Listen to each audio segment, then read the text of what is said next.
জয় যিশু। আশা করি সকলে ভালো আছেন। মার্ক সত্য জীবনে আপনাদের স্বাগত। আজকে আমি গীত সংহিতার 18-র 4 থেকে 6 আমি পড়ব।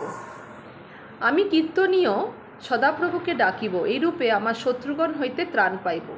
আমি মৃত্যুর রজ্জুতে পরিবেষ্টিত ছিলাম, পাষণ্ডতার বর্ণাতে আশঙ্কিত ছিলাম। আমি পাতালের রজ্জুতে বেষ্টিত ছিলাম, মৃত্যুর পাশে জড়িত ছিলাম।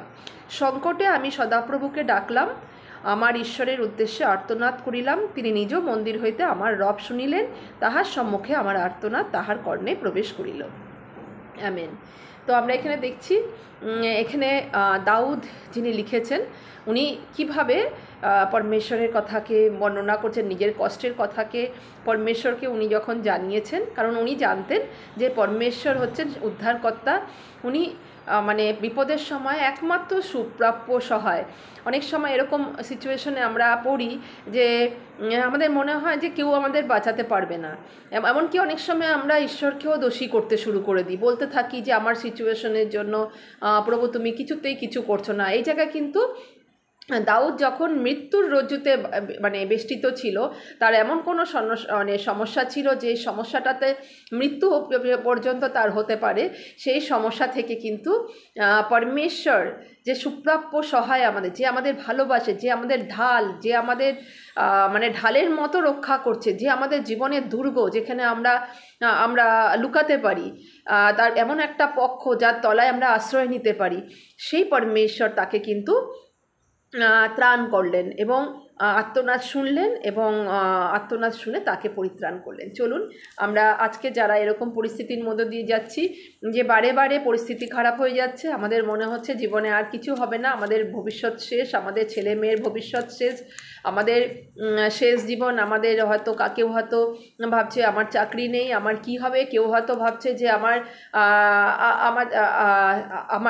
কোনো একটা রিলেশনশিপের মধ্যে প্রচুর গণ্ডগোল, স্বামী স্ত্রীর মধ্যে মিল নেই এবং বাচ্চারা, ছেলে মেয়েরা কথা শুনছে না বাবা মার, তারা বিগড়ে যাচ্ছে, তারা নেশা ভাওয়া করছে, তারা অনেক খারাপ সংগতিতে চলে যাচ্ছে, তারা পরীক্ষা দিচ্ছে না, তারা বাবা মার যে স্বপ্ন ছেলে মেয়ে বড় হওয়া সেটা চুরচুর করে দিতে চাইছে। এগুলো সমস্ত শত্রুর কাজ। চলুন আমরা লাস্ট শ্বাস পর্যন্ত আমরা পরমেশ্বরের উপরে নির্ভর করি। চলুন প্রার্থনার মধ্যে দিয়ে যাই। হে স্বর্গের পিতা, তোমায় ধন্যবাদ করি যে আজকের দিনটা আমাদের দেখতে দিয়েছো, আর যতক্ষণ আমাদের শ্বাস চলছে ততক্ষণ তুমি আসার কথাই বলো। আর আমরা জানি আমরা যতবার প্রবলেমের মধ্যে আজ পর্যন্ত পড়েছি, ততবার তুমি আমাদের হাত ধরে গহেরা জল থেকে আমাদেরকে বের করে তুলে এনে চওড়া স্থানে রেখেছো। এবারও যারা নাকি বিভিন্ন ভাবে শত্রুর অ্যাটাকে রয়েছে, যাদের বিভিন্নভাবে শত্রু মানে ভয় দেখাচ্ছে এবং জীবনকে শেষ করে দিতে চাইছে, অনেকের ঝড় এমন উঠেছে যে এই ঝড়টা তারা মনে করছে এই ঝড় থামবে না, তাদের জন্য আজকে প্রার্থনা করছি, ঝড়কে তুমি বকেছিলে, ডেটেছিলে। আমিও প্রভু যিশুর নামে প্রত্যেকটা শ্রোতার জীবনে যদি কোনো এরকম ঝড় থাকে যা থামছে না, যেটা নাকি ডুবিয়ে দিতে চাইছে তাদের জীবন নৌকাকে, সেইগুলোকে আমি প্রভু যিশুর সামর্থ্যের নামে আমি আদেশ করছি সেই ঝড়কে থামার জন্য। এবং প্রভু তাদের প্রত্যেককে আশীষ করুন যারা শুনছেন, তাদের বহুতায়তের জীবন দিন।